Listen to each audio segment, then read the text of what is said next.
This week's VR news is blowing my mind, with Fortnite putting out an update to their creation engine with something that could resemble the Oasis. Another VR treadmill for consumers that takes us one step closer to Ready Player One locomotion, and an AI tool that lets you draw your own VR games in real time.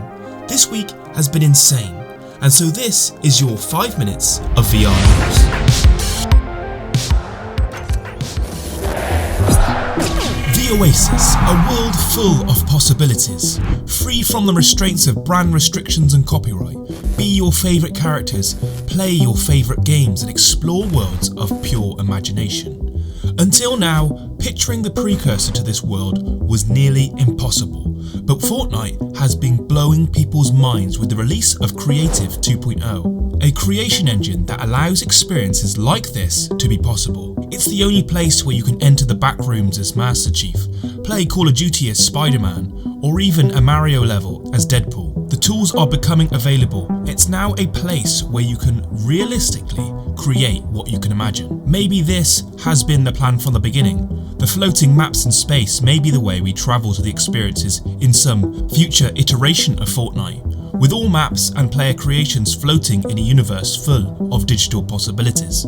Fortnite's incredible connection to brands and companies may even start to produce games and experiences just like in the Oasis. With Creation 2.0, I can see companies and franchises building worlds like the Gates of Mordor, Planet Doom, or even Pandora. But VR is the most immersive way to experience vast worlds, and while there were references to VR in Fortnite's code, we haven't heard anything since then. But there have been leaks from HypeX, a credible source, that first-person mode is coming, and so from that, a VR mode could be extracted. But the experiences are only as enjoyable as how we interact fluidly with them, and that brings me to treadmills. Ready Player One tries to show us the future of VR locomotion, and while one was based on the Infinideck, the other is based on slide mills, and that's when essentially you slide your feet to move. And that's what the Omni One is bringing to the table, their first consumer level VR slide mill.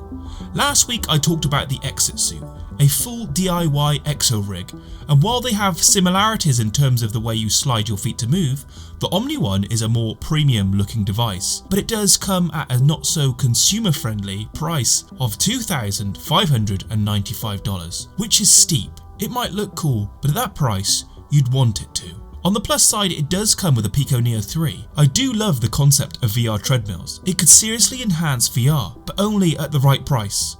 I'm sure we'll get there soon, but today unfortunately isn't that day.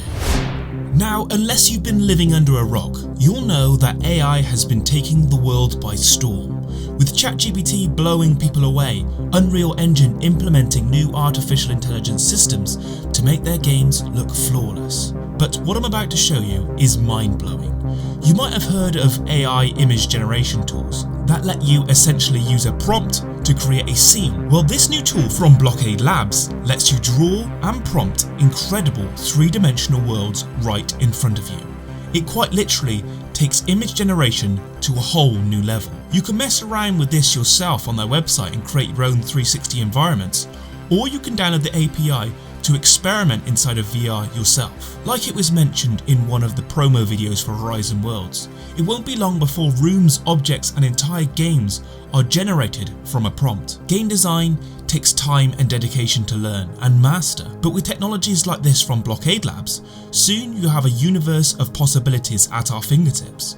The future of world building won't be down to who has the most skill or experience, it'll be who asks the right questions. Now for the last part of the video. Two games that I think could give the Quest a much needed morale boost. Ghost of Tabor is now available on App Lab, and what this essentially is Escape from Tarkov VR. You have your own permanent base which you can fill with loot you find. With AI and PvP, this is seriously intense. The game is still in early development, but the devs are super enthusiastic and are quite literally updating the game daily. And secondly, Breachers. The Rainbow Six of VR will be releasing April 13th, and you can pre-order now for a unique gun skin for when the game releases.